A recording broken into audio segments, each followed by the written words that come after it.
It's very brightly colored and it's very loud, and it's fun for a while. We want to be free to do what we want to do. Muhammad Ali and Sonny Barger, the president of Hell's Angels. This is 109 Time.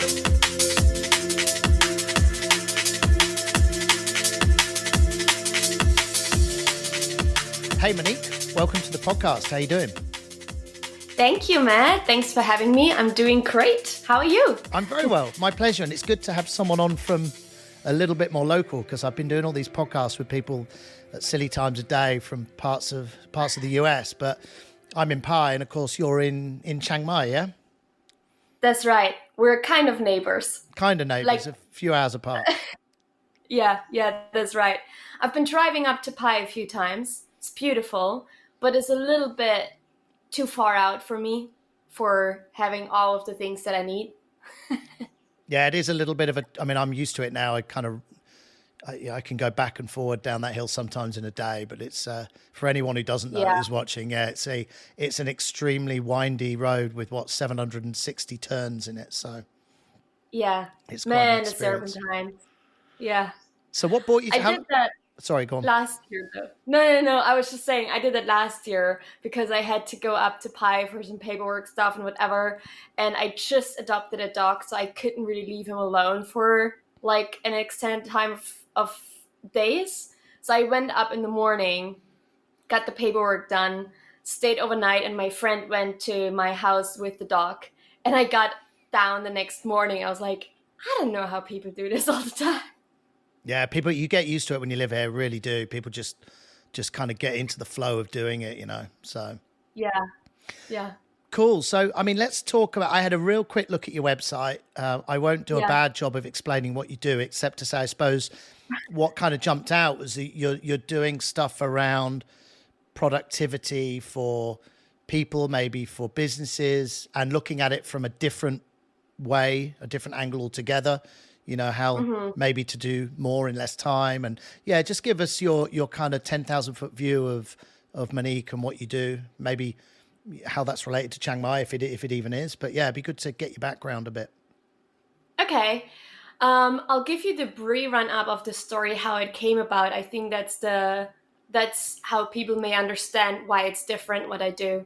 I started working when I was 13 years old. And for people to know, because I got this a lot of times this week again, people think I'm American, but I'm not. I was born in Germany. I was born actually in East Germany, behind the wall. Sounds funny. It wasn't really, I guess. Sure. But more so for my parents and my sister. I didn't get to experience a lot of it. And for those who don't know, just Google East Germany, former GDR, and read about the wall and everything that comes with it. And so I was 4 years old when the wall came down, and I was born with chronic illnesses, with neurological issues, with kidney failure. Like I was just put into this world, and it was all already messy. But I was a very happy kid and a very active kid. And so fast forward, when I was 13, I started working because my dad lost his job. My sister, she's older than I am. She already started working also before that, like these little side jobs. She put like newspapers in people's like inboxes and whatever. And so I found working by this time really fun. I thought that was like a great use of my free time. And it soon became a coping mechanism for traumas I didn't know I had. Now looking back, obviously, like in the hindsight, right, like connecting the dots, as Steve Jobs would say, it was an obvious thing that I would just use working as a coping mechanism to get away from a lot of things, and also honestly to prove that I was worth living, not worth of something, not worth of like, achieving or whatever. No, worth living. It was bad. And so by the time I was 15, I had 3 jobs beside my school. I didn't sleep more than like 4 hours. It got worse along the way. So fast forward to when I was 19, I had a cardiac arrest. I died of it. I was 25 seconds clinically dead, out of my body, the whole shebangs. And that unfortunately didn't quite send the message through yet. So I think when you're 19, you take these things and you're like, oh my God, I'm invincible. Look at me. Like, I died, I came back, I'm like superwoman. So I doubled down on work. And I worked more and longer and harder, and with more coffee and more Red Bull and a little bit more alcohol at night, because I just slept even less then. And so by the age of 24, I got the second punch in my face, and it wasn't like dying, but I had like spinal injuries that put me out. They paralyzed my leg on the right side, and I had a very bad incident. I'm not going to mention now. It's something different, but just it came everything together. I lost my friends. I almost lost my apartment. I was fired illegally. It was like a mess. So that was the thing that made me think like something is really wrong. Something is really wrong with this working thing. Like, no matter how hard I work and how much I work and what I do and whom I'm pleasing or whatever, it's not actually working, you know? I don't get anything out of it other than dying, ruining my spine, being resentful, angry, frustrated, and really like I'm losing my health by the year. And I was 24. That is So that, super young to be going through that kind of stuff. I mean, yeah, I like, tell you. yeah, I mean, yeah, like that. Many people have had stress issues, but for that stuff to happen at that age, I mean, I've had back issues, and I kind of, I end up building a house in Pi when I was in a stressful job in Singapore, and kind of in that, Yeah. 18-hour grind, and drink as the de-stressing tool. And but I was in my 30s. I mean, to be going through that stress at that age, and that's young to be having though, Yeah. which I'm assuming, and sorry to butt in, I'll let you finish, but No, go I'm ahead. I'm assuming that is going to lead to some sort of epiphany of sorts that put you Yes, on a path that you're on now, right? 100%. So that was the epiphany. The epiphany was like, I can't keep doing this. And just to give you a context, I'm actually going to say what the other thing was. I was raped by a doctor Crikey. that was Okay. supposed to help me with my spine injuries. And it's important to know because that was like that was the last drop on the hot stone, basically, to make me go nuts. Really, it was insane, because it was like, okay, so now I just need help one time. That was kind of the thinking at that point, right? Yeah. I need help one time, and then there are people coming along that take advantage of me in this position. And so that broke me really at this time. And just for you to know, I had a really high position at this time. I was a team manager for Siemens Enterprise Networks. I started that position when I was 22 years old. And I had a team of 160 people in an IT second level support system, Wow. meaning we supported 25,000 people worldwide with their IT issues day in and out. And when was this? Back in the 2000s, I'm guessing. Just trying to do the maths here. 2009. 2009. Yeah. And whereabouts were you? In Germany. In that Germany. was in Berlin. Okay. Yeah. So you had a But it high was a high worldwide power. support. So you had a proper. Yeah, I mean, I was in the tech industry. I still am, but I was in the tech industry in Singapore at that same time, actually. But yeah, so go on. So this is 2009. You got a kind of managerial level role at Siemens Enterprise. You're working cross-regional, big team, high stress. Where does it go from there? So 2009 to 2011 was a job. 2011 was the breaking point. And then I said, like, I need to change. Everything needs to change. I don't know how, I don't know where, but yeah. So I got fired from this job illegally. So I had to sue them. It's a German thing. And from there, I started to withdraw from everything that I thought wasn't helping me at this time. So I stopped watching TV. That was one of the first things I started, because I felt like it was very brainwashing to me. It put all of these things into my mind that I kept thinking about and dreaming about, and was like, that's not even me. Like, what the hell is going on, right? And so I feel like I kept waking up. And because I was traveling by this time a lot, like I took all of my vacation time to travel to far countries like India, Morocco, China. I traveled to like wherever as far as possible from Germany to, I don't know if I was looking for something. I was just looking to get away and be myself because it wasn't possible in Germany to be who I am, I guess, And that got me to the point I went to Vietnam and Cambodia, and I was at Angkor Wat. I don't know if you've ever been. I haven't. I obviously know it very well, but I haven't been. Yeah. Oh, you gotta go. Now is also a very great time because not a lot of people are there because of the pandemic and everything, right? So if you can go.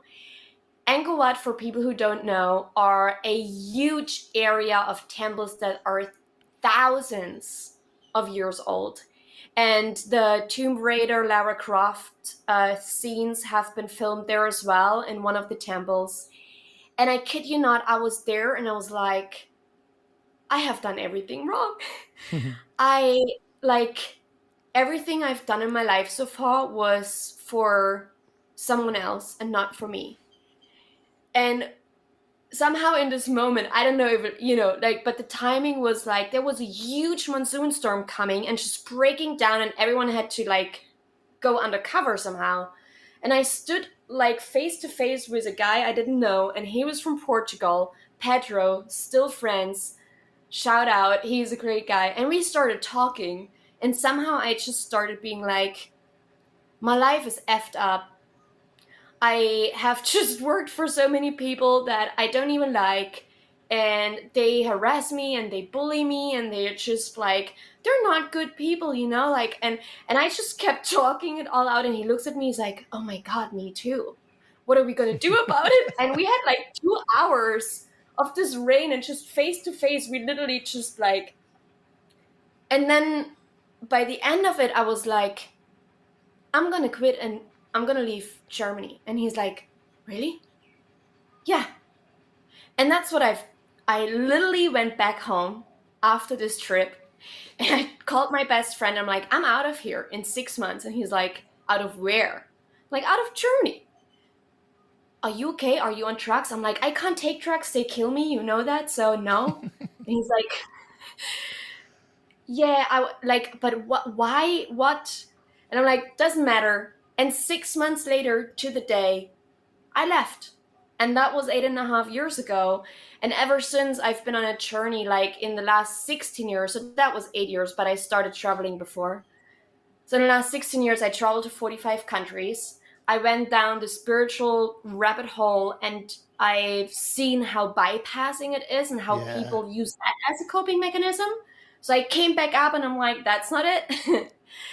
And to answer your original question of what I do, I came back full circle, and I realized that we need to change the way we work and integrate work in our lives. Because the culture about work, our work culture, is over 200 years old and has been very much influenced by people like Henry Ford in the 1920s, who, I don't know if you know, he created the most boring, most unstimulating, most humiliating work environments to make people work more and faster. So basically, he tortured them and didn't pay them well in order to create more productivity. But that's what has actually ruined our creativity. So in order to be more creative, we need to come back to ourselves, to nature, to our practical, spiritual roots. And so as the Time Alchemist, which is what my brand is all about, I'm bringing back everything that we have like suppressed all the time. So I help people unlearn the patriarchal forces of capitalism and everything, the hustle and grind especially, that hold us in this hamster wheel and trap, and that killed me, quite frankly. And I'm telling people, like, no one gets anything out of you, and especially not you, if you die. Sure. And maybe that's a little extreme, but if you're unwell, if you lose your health, if you're getting depressed, anxiety, and look how many people in the pandemic have experienced that. It's almost like as if the pandemic was like, see, that's what Monique is trying to tell you, you know? And I'm here to break all of these systems and tear them apart and build something sustainable so people can finally live in a way on their own terms, but that's benefiting them and the people around them, because we can't just look at ourselves, but integrate work. And it's not the other way around, like work so you can live. No, it's live so you can also do some work that's beneficial. So I guess that was a very long story to prove your point, kind of. That's cool. No, and it's given me a bunch of questions in my mind. So with the work you do, and I agree with you. Like, you know, I think there is an absolute need to, not just work to live, live to work. You got to get the balance right with that. In terms of how you teach this, do you have your own framework, or did you go and learn? Like so myself, for example, I don't teach any of this, but at one stage when I came out of the kind of, I suppose, corporate world, although I'm still inside a startup, which is different. It's my business, so it's kind of different. But I went through a coaching course. I went through NLP, all those kind of things, which, people do those things. They then go and adapt them. Do you use your own framework? Do you use other teaching frameworks, or how have you what have you adopted or not adopted, and what have you built up to go out and teach this to other people? Yeah, that's a great question. So I actually have 2 university degrees that are also rooted in what I do. One is international project and events management that has obviously formed a lot of what I know about time management, project management, process management, systems, structures, everything. And I also got to know I have to say, it's all outdated. Like what I've learned already in school, and that was like 2005, right, is in university, is not anymore adoptable and necessarily teachable these days.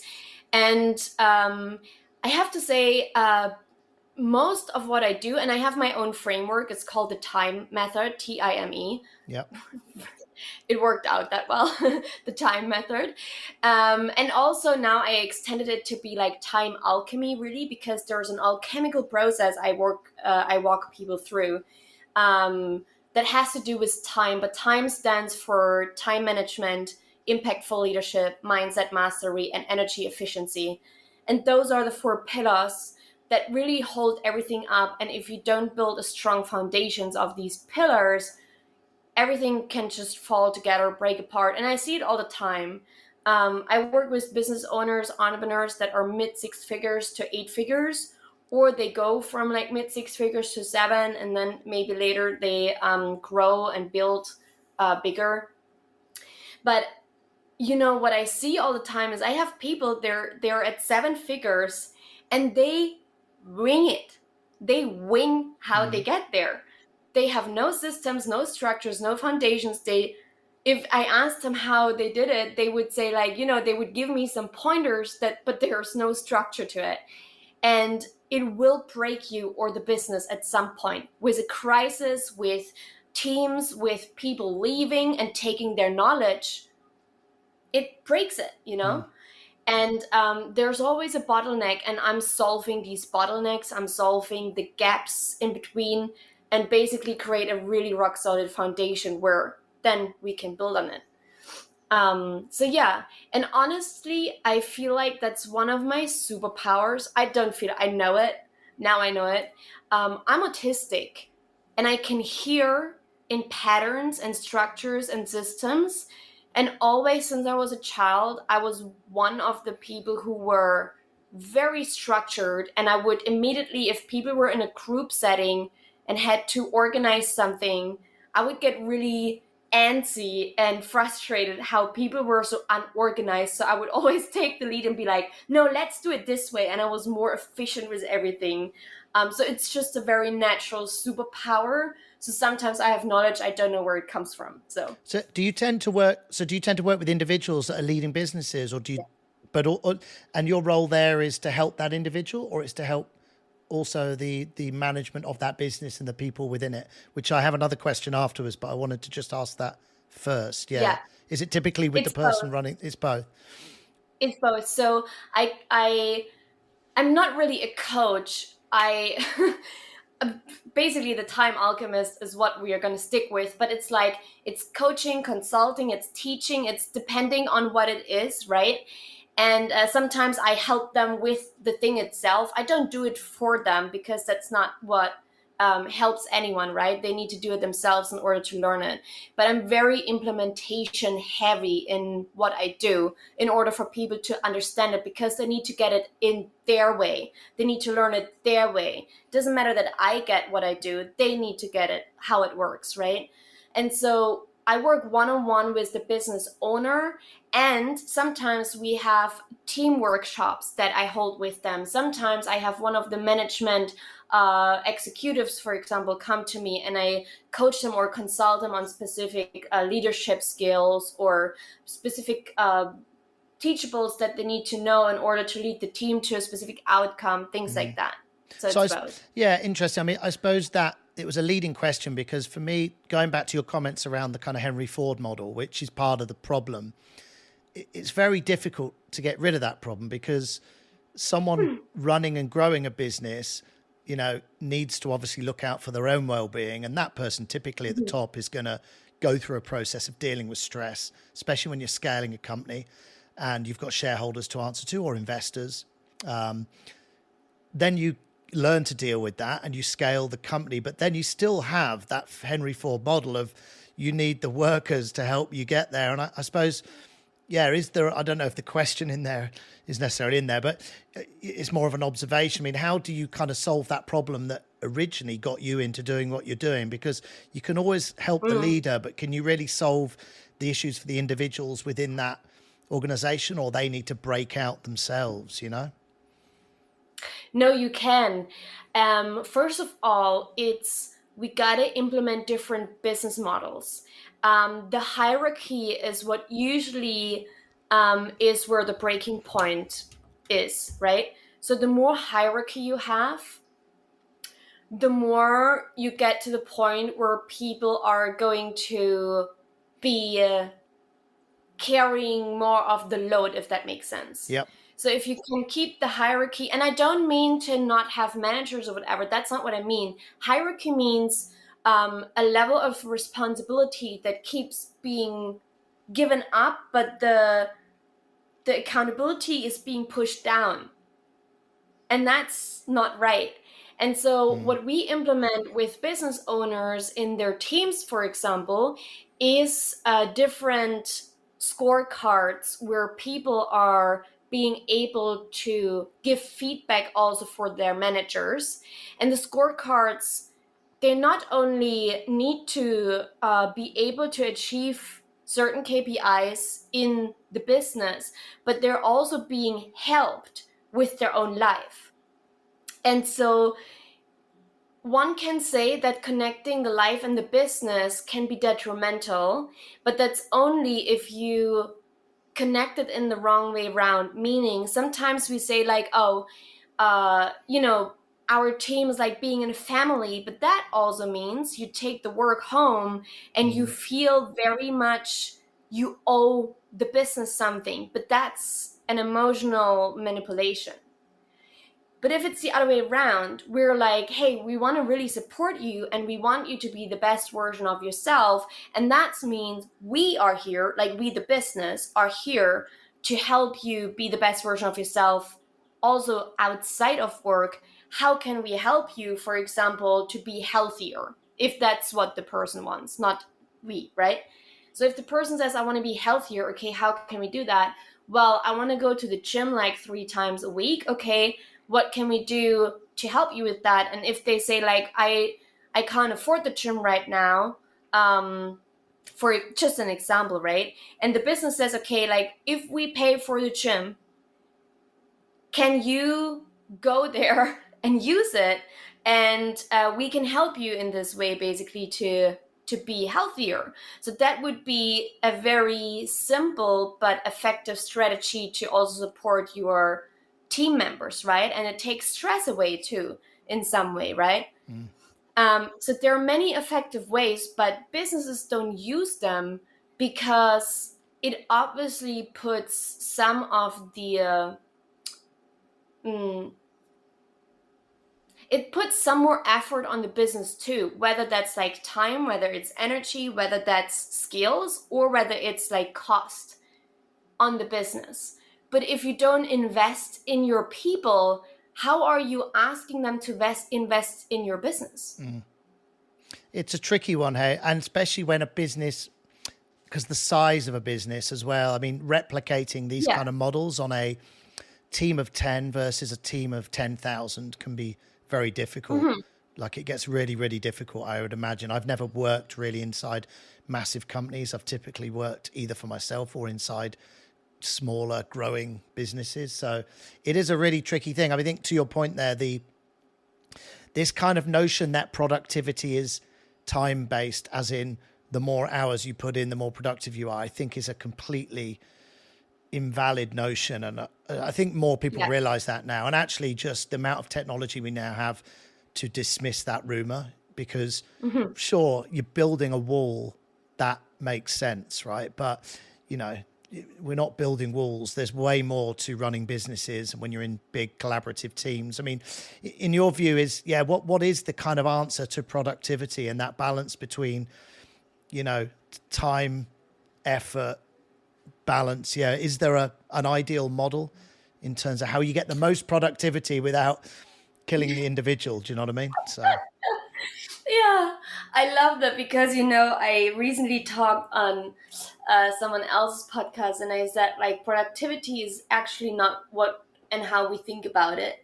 It's a concept that has been sold to us, again, in the industrial area, in the most hustle and grind way. And I know people may be being like, the capitalism is not that bad and whatever. No, it's not. But like, capitalism can be good, but also you need to understand what capitalism is.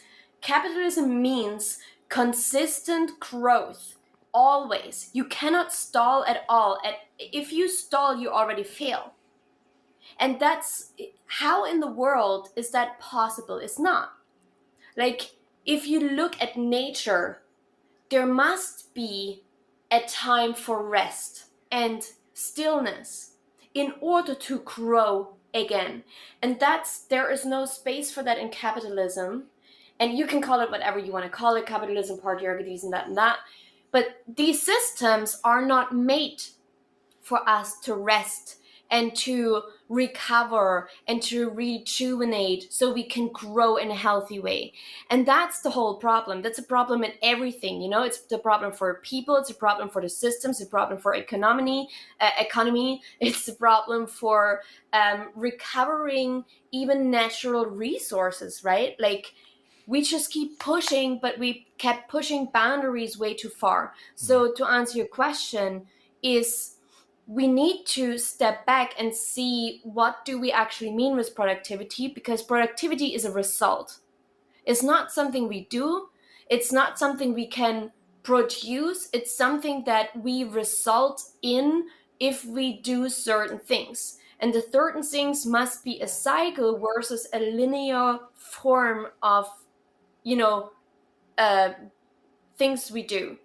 And the cycle is really, first of all, we need to unlearn a lot of things that have been, again, put in our brains, like we brainwashed into it, that society is pressuring us with, that have been just taught to us, and they're very against nature. And so they're really just for the benefit of a few. So the cycle starts basically with, it's almost like your natural body cycle, if you want to look at it, your biorhythm, right? If you take that, if you go without sleep for more than 7 days, you can die. Like, so please tell me how we should be working for like 12 hours a day and be actually productive or produce something quality. Even if you try to build a wall, there will be mistakes in your wall. the more you build the wall, there will be stones set in a different direction, and like the asphalt may not be anymore as quality and whatever. So it won't be as qualitative as when you start afresh each day, right? So basically, there must be much more rest and much more space and much more really just recuperation, so that also creativity can come to us, Makes a lot of sense. I mean, there's so much in there.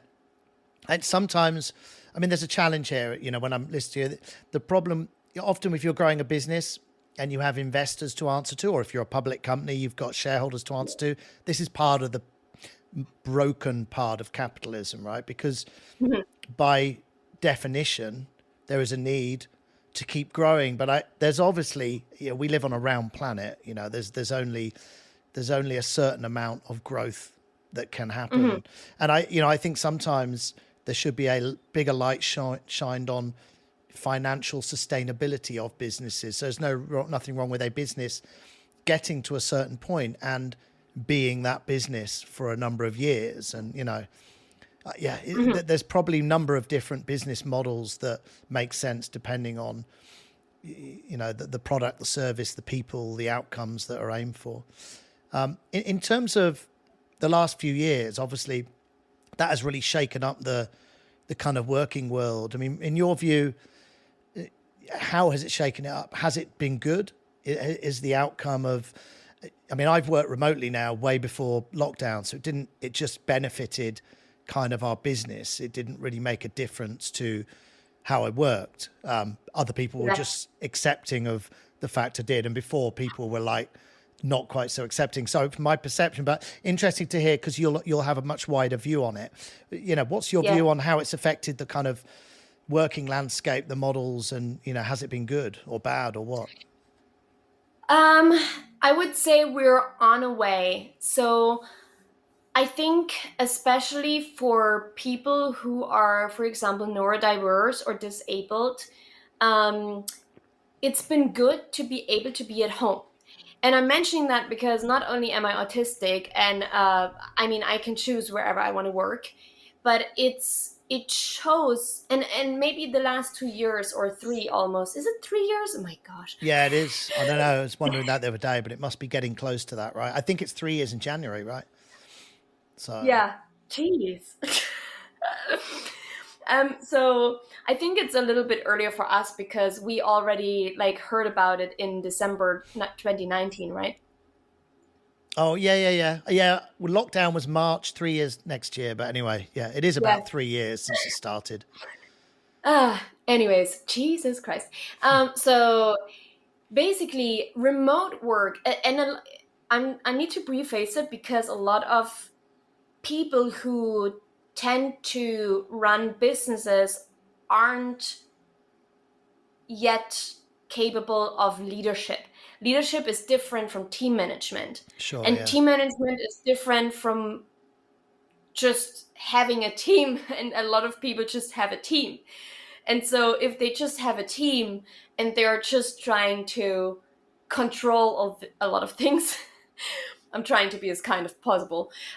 They just don't know things, and they become very micromanaging and controlling. And so remote work for those people with these type of teams is a disaster. And especially for the people working remotely, they suddenly have to install screening and screenshot software on their laptops in order for them to be 24/7 controlled of what they do, when they do it, and they take screenshots and random, really? What, this is where we're going? No, this is not okay. I'm absolutely not for anyone. I don't mind people run time tracking softwares where they track the time of what they work on, whatever. That's a different thing. But installing these remote screening softwares on someone's laptop to see what they do all day long, dude, please don't have a team if you're being someone like that.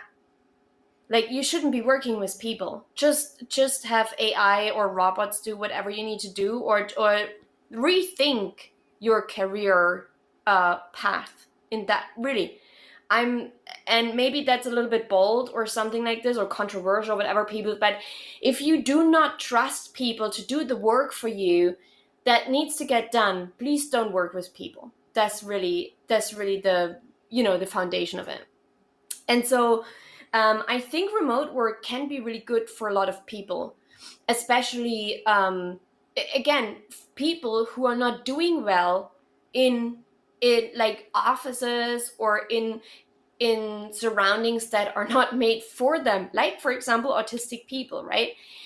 Or disabled people, people with chronic pain, people with chronic illnesses. There's a lot of people out there that had to force themselves into environments that were making things worse for them, only though that someone can be looking over their shoulder and be like, what are you doing today? We don't need that.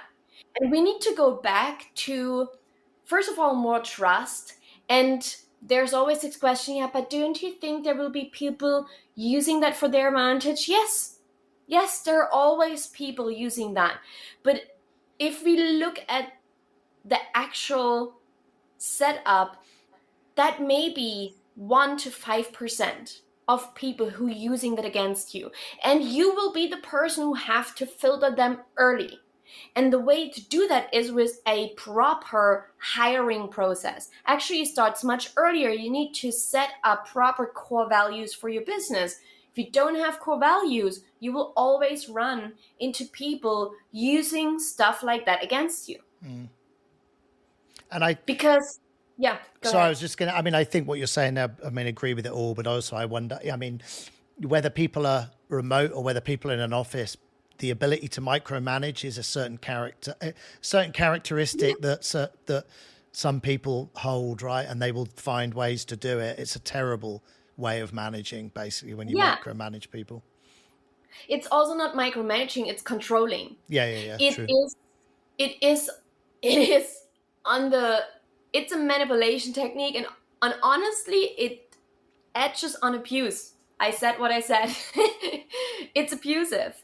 If you have to micromanage people, you don't know what it does with their brain, with their mind, with their emotions. Like, I have been in situations like that, and I kid you not, it's very difficult because you receive it as not being trusted. You receive it as not being capable. Like what it does to people is, or can turn also into abuse, And so it's just, people need to be more aware of how we treat each other. And to get back to your question, is remote work good? What's really good about it, I think, is that we start to see humans as humans again. And instead of just working with everyone in the same way, we need to start actually working with someone how they need to be, just taken as a human individual. So I can't just talk to someone in a way being like, I talk to Nancy in the same way than with Alex or with like Valerie or whatever. They all need different ways. They are all different languages needed. Maybe someone is non-native English, and then I have to explain things different. Maybe the cultural background is making them understand things differently. So I need to approach the way how I explain things also differently. Maybe they come from a very different background, or maybe it was an abusive background. And although I may not know it, but they have different triggers, and I need to be aware. We need to stop thinking that everyone is the same that we are. And we're now 8 billion people on this planet. So we better get used to treating every human like a human and not just like a robot that is here to serve us, Agree. We are 8 billion, wasn't it, just this week? Actually, I think I saw that come out in the news. That's a lot of people. A question on productivity again, and maybe one as an advice question to people who might be just looking at what they do and how they reduce what they do without reducing what they earn, because I don't know if there's a simple model or a piece of advice. If someone wants to just say, I want to try and cut my working time down by 25%, but I don't want to cut my earnings down by that, which is, most people don't. Is there a simple piece of advice for people thinking around how they approach that kind of problem and solution? Yeah, it's simple, but it's not easy. And it's simple, but also broad. Can I swear on the Yeah, of course you on the can. podcast? No one's ever asked that before, but yeah, please go ahead and swear. It's no problem. It's just okay. So the general rule is cut the bullshit, and that's a very simple line to say. It's not easy to do. Cutting the bullshit means there are so many things each and every day that we do that does not drive our business forward or helps us to preserve it. And I'm just thinking about all the things, for example, going into all of these Facebook groups, posting value posts, doing this and that, engaging. There are also so many things that you do that go against your own nature, against your own energy, against your capacity. They drain much more out of you than they help you get somewhere else or moving the business forward or moving the needle, whatever you want to call it. So it's really a lot of work to get to what is actually helping you, what comes natural to you, what is increasing or keeping your energy on the same level, and what are the tasks, almost like the 80-20 rule, just a little bit more, dialed in, that really move your business forward, that help you with making more money or getting more time back, and not take all the effort in the world. Because sometimes it's the tasks that take the least effort but that have the most impact, but they are the tasks we don't want to do because they make us feel insecure, they make us feel uncomfortable, they make us feel we're not worth it or whatever. And once we do them, and I don't say like, I'll just get over it, that's not, I would never say that. I'm saying once we start doing them and find a way to be more maybe confident in doing them, and the way to do that is to do them, then we actually get way more out of it and get much more return, but we don't have to do all of the big BS around it, Yeah. And it's simple, it's not easy, and it honestly, it has a lot to do with like habits, routines, patterns, breaking them and restructure how we behave and what runs our underlying patterns. And so there's a lot of the work that I do, really, and that's also a reason why it takes a minimum of 6 months to work with me, because it's a very simple answer, but man, does it take time to change those patterns. Cool. Well, look, I didn't have any other questions unless there's anything else you wanted to share, but of course it'd be great for you to share where people can find out more about yourself, the work you do, some of these frameworks. I don't know if you have any tools that people can look at, but yeah, do you want to is there anything else I didn't ask that you'd like to share? Otherwise, do you want to just give your details where people can check out Monique and the work you do?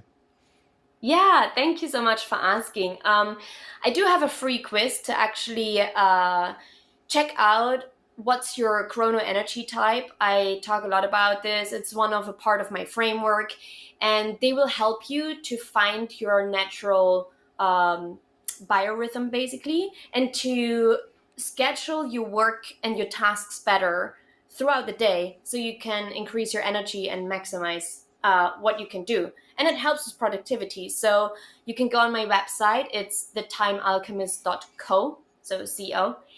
And it's right on top. You can just click on maximize your energy and find out what's your chrono energy type. And you get a series of emails with results, with a big report, and with tips how to implement it, So that's the best way, really. And you can find me on Instagram if you want to. It's the Monique Lindner. That's the hashtag, the Monique Lindner. Cool. The thing. Well, for anyone listening or watching, I will leave those in the speaker notes. I'll put that quiz in there. So if anyone wants to do it, they can do it. And it's lovely to meet. And perhaps we'll meet in person if you're ever up in Pi. Do let us know, and vice versa. But thanks for sharing about your experiences and the work you do. Thank you, Matt. It was awesome to be here. Cheers. Do what we The want other to two were do. Muhammad Ali and Sonny Barger, the president of the Hells Angels. This is 1095